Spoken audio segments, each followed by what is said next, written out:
Greetings, Afterlifers, and welcome back to another episode of the podcast. And today we'll be talking about Aliens Colonial Marines.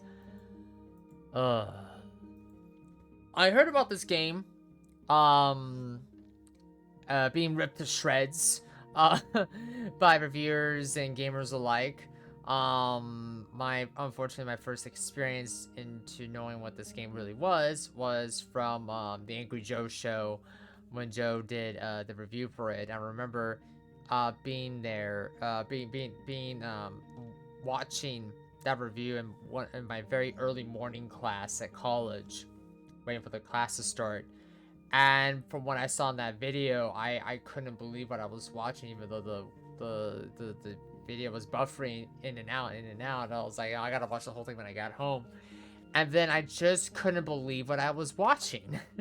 I couldn't believe what I was watching, really. I was shocked that this was from Gearbox Software, and it just is so embarrassing too that that this is a Gearbox game set in the Aliens universe after the events of Aliens.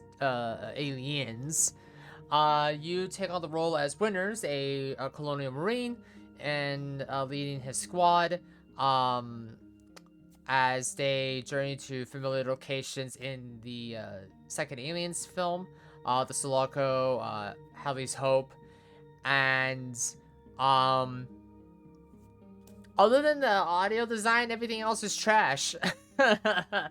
Everything else is trash, down to the visuals. I mean, yeah, it was 2013, but the visuals were piss poor. The AI was a fucking joke. Playing with friends made the game more tolerable, but ultimately the game was just utter hot garbage. It was so hot garbage that I just couldn't believe it. I couldn't believe what I was looking at.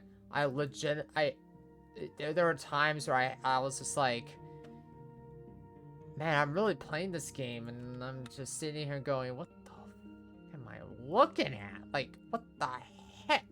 Right? And it also didn't help that they had an E3 presentation on this, and that the E3 presentation is utter bullshit, you know? And it was just like, why does that game? I want that game. I want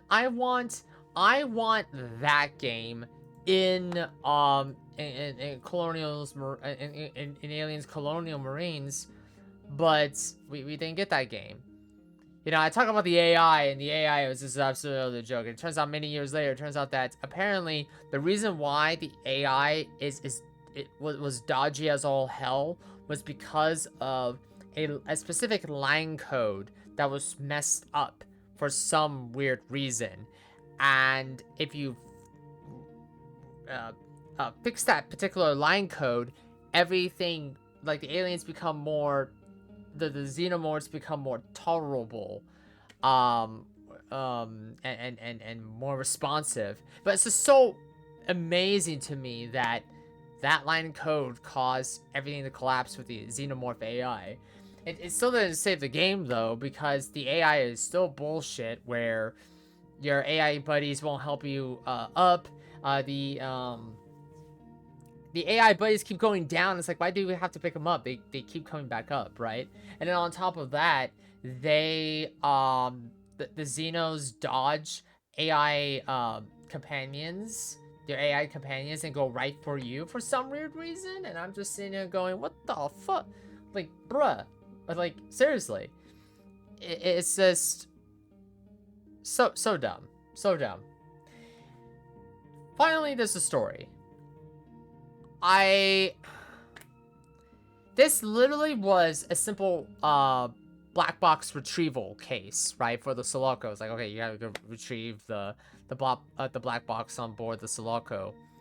But what we ended up getting was something completely different, and it turned into this first-person shooter type game with aliens, or rather, it turned into this first-person shooter aliens game with the xenomorphs in it. And it's just,